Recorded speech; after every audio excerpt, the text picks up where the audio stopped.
Maranatha. ಇಂದು 30 November 2025. ಎಲ್ಲರಿಗೂ ಭಾನುವಾರದ ಶುಭಾಶಯಗಳು.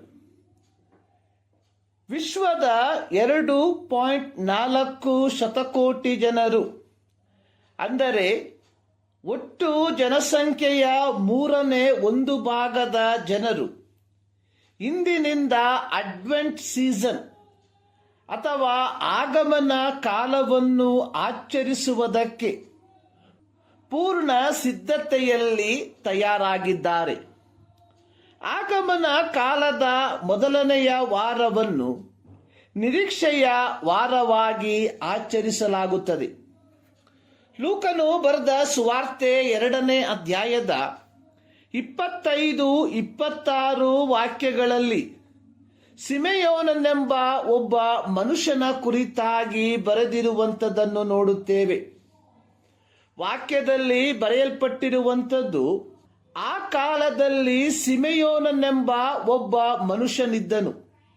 ಈ ಮನುಷ್ಯನು ನೀತಿವಂತನೂ ದೇವಭಕ್ತನೂ ಆಗಿದ್ದು, ಇಸ್ರಾಯೇಲ್ ಜನರನ್ನು ಸಂತೈಸುವವನು ಯಾವಾಗ ಬಂದಾನೆಂದು ಹಾರೈಸುತ್ತಿದ್ದನು ಮತ್ತು ಪವಿತ್ರಾತ್ಮ ಪ್ರೇರಿತನಾಗಿದ್ದನು.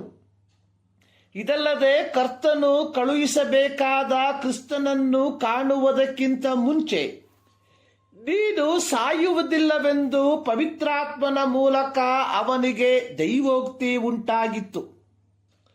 ಪ್ರವಾದಿಯಾದ ಯೆಶಾಯನು ಹಾಗೂ ಕೆಲವು ಕೀರ್ತನೆಗಾರರು ಮುಂತಿಳಿಸಿದಂತೆ ಮೆಸ್ಸಿಯನ ಆಗಮನವನ್ನು ನಿರೀಕ್ಷೆಯಿಂದ ಕಾಯುತ್ತಿದ್ದ ಸಿಮೆಯೋನನು ಹಾಗೂ ಯೆರೂಸಲೇಮಿನ ಬಿಡುಗಡೆಯನ್ನು ಹಾರೈಸುವವಳಾಗಿದ್ದ ಅನ್ನಲೆಂಬ ಪ್ರವಾದಿಯು ಇನ್ನೂ ಅನೇಕರು ಇದ್ದರು. ಯೋಸೇಫನು ಮತ್ತು ಮರಿಯಳು ಧರ್ಮಶಾಸ್ತ್ರದಲ್ಲಿ ಹೇಳಿರುವ ಪ್ರಕಾರ ಮಗುವನ್ನು ದೇವಾಲಯಕ್ಕೆ ಕರೆದುಕೊಂಡು ಬರಲು ಸಿಮೆಯೋನನು ಆ ಮಗುವನ್ನು ಕೈಯಲ್ಲಿ ತಕ್ಕೊಂಡು, ಒಡೆಯನೇ, ನಿನ್ನ ಮಾತು ನೆರವೇರಿತು. ಈಗ ಸಮಾಧಾನದಿಂದ ಹೋಗುವುದಕ್ಕೆ ನಿನ್ನ ದಾಸನಿಗೆ ಅಪ್ಪಣೆಯಾಯಿತು. ನೀನು ನೇಮಿಸಿರುವ ರಕ್ಷಕನನ್ನು ನಾನು ಕಣ್ಣಾರೆ ಕಂಡೆನು.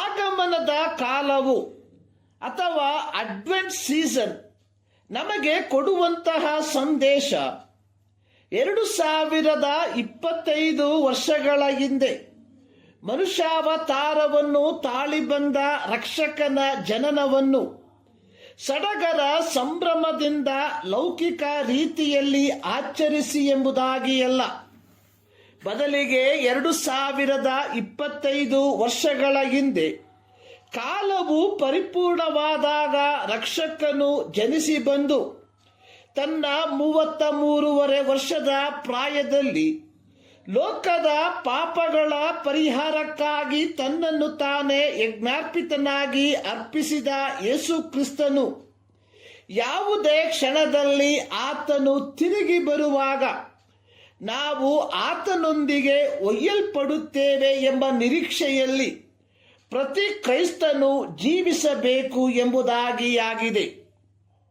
ಪ್ರೀತಿಯ ಕ್ರೈಸ್ತ ಬಾಂಧವರೇ, ಈ 2025 ಕ್ರಿಸ್ಮಸ್ ಹಬ್ಬದ ನಮ್ಮ ಸಡಗರ ಸಂಭ್ರಮ ಲೌಕಿಕತೆಯೊಂದಿಗೆ ಮಾತ್ರ ಕೊನೆಗೊಳ್ಳದೆ ಈ ಆಗಮನದ ಋತುವಿನಲ್ಲಿ ನಾವು ಮತ್ತಷ್ಟು ನಮ್ಮ ನಿರೀಕ್ಷೆಯಲ್ಲಿ ನೆಲೆಗೊಳ್ಳುವವರಾಗಿರುವ ಈ ಆಗಮನದ ಕಾಲದಲ್ಲಿ ಸರ್ವಶಕ್ತನಾದ ದೇವರು ನಿಮ್ಮೆಲ್ಲರನ್ನು ಧಾರಾಳವಾಗಿ ಆಶೀರ್ವದಿಸಲಿ.